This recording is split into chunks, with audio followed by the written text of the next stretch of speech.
Hey guys, here are some tips and tricks to help you beat the Haze boss and get the Haze Tower. Now, let's talk about towers. For early game, good towers are Cart Kid, Dumpster Child, Bunny, and Mitaki. These towers are all great because of their fairly cheap price but high damage output, especially in the early game. I would say that the best two towers to have for early game are Dumpster Child and Cart Kid. For mid game, Cart Kid is still really great, and so is Scientist and Voka. For late game, some great towers for this are Scientist, Voka, Quinn, and Branch.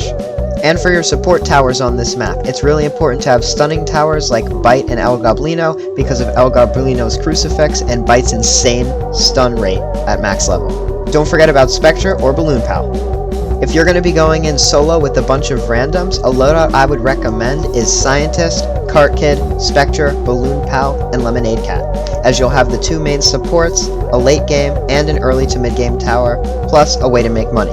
If you are going in with a friend or two, I would recommend looking at the towers that I've listed before and trying to base your loadouts off of that.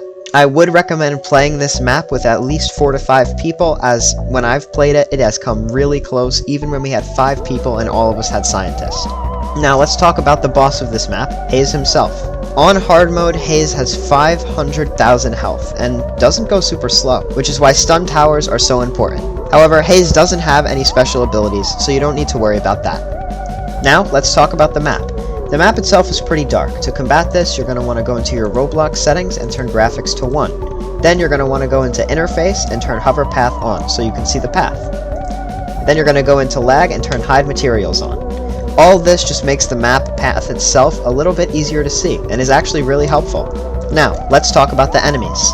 The regular enemies on the map start off pretty easy, but scale up pretty fast. So they'll be 4 or 5 health in the beginning, and then randomly go up to like 50, and then just keep scaling and scaling until you eventually have 20,000 health enemies, and it gets crazy.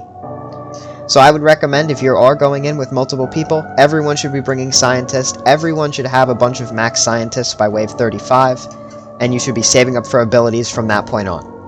It's also important to note that once you place down a Spectre, you can upgrade it one time before you start getting a price increase. Same goes with Balloon Pal, meaning that you can place these guys down and upgrade them to level 2 before prices and attack speed starts going up. Another important thing to do is rotate your towers. Once your towers are out of range of the boss Haze, you're going to want to delete them and place them closer to the boss so that you deal more damage. If you don't delete and replace your towers closer to the boss, you will not be winning this. However, the most important tip I'm going to give you for beating this map and getting Haze is listening to your teammates. Make sure that even if you go in with a bunch of random people, you're all working together as a team. If one of your teammates says they need mana to upgrade a tower, try to give them as much mana as they need or as much as you can give. Because if you're just saving for your own stuff, you might lose if their tower has the ability to deal more damage with that upgrade, especially in early game. Good luck everybody, and I'll see you all in the next one. Bye!